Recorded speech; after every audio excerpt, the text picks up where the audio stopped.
And Uganda is joining the rest of the world to commemorate this day, given that we lose quite a number of people on a daily basis and for that matter annually to malaria. Some progress has been made. Let's see what good is happening and what areas still need to be addressed. My guest is Dr. Jimmy Opigo. He's a Program Manager, National Malaria Control Program. That's Ministry of Health. Good afternoon, Doctor.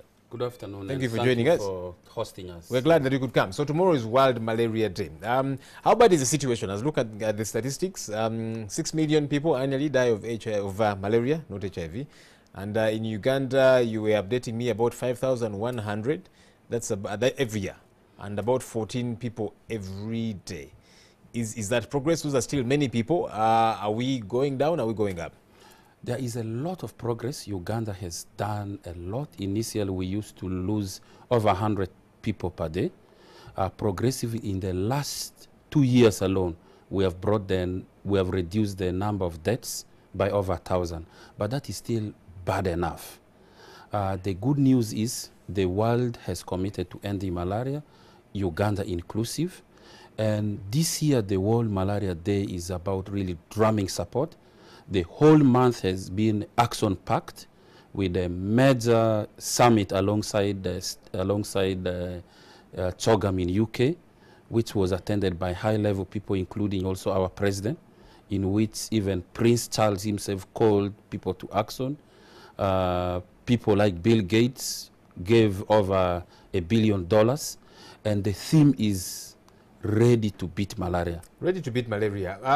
The numbers, even though they have gone down, they're still alarming. Like you concede, 5,000 annually in Uganda, 14 on a daily basis. That's a commuter taxi plunging into the sea or that kind of thing. What are the main challenges? Why is the number still high? Two things. One, any disease is defeated not by the health system alone. It's defeated by appropriate practices and response from communities and individuals. And that is where our focus right now is. Malaria is very easy to prevent, but it needs participation of individuals and their actions. And that is why we have tried to have a local theme, which is my mosquito net, my nighttime weapon.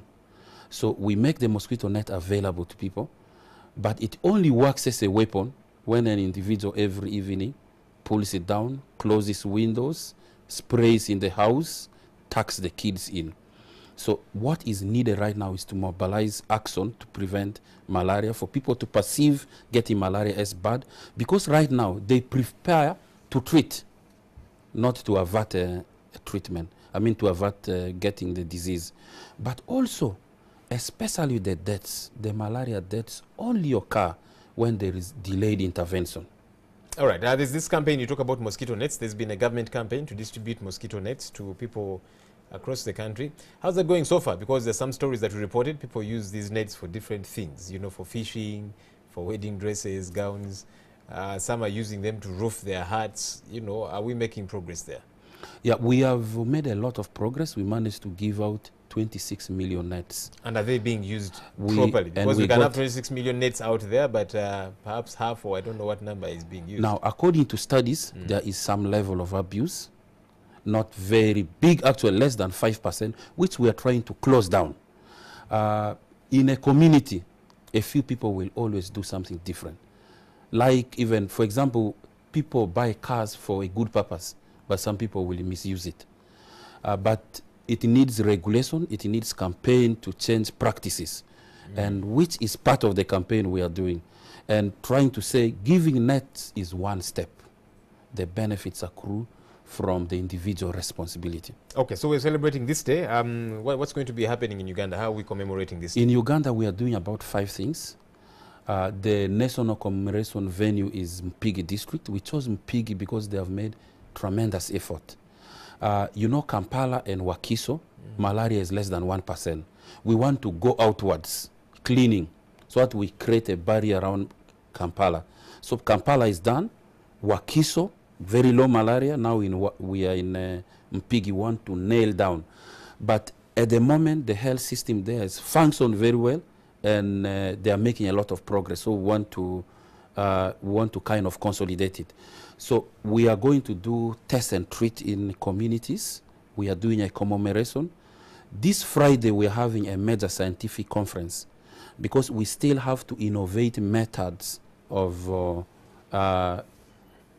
sharpening our tools and deployment capabilities.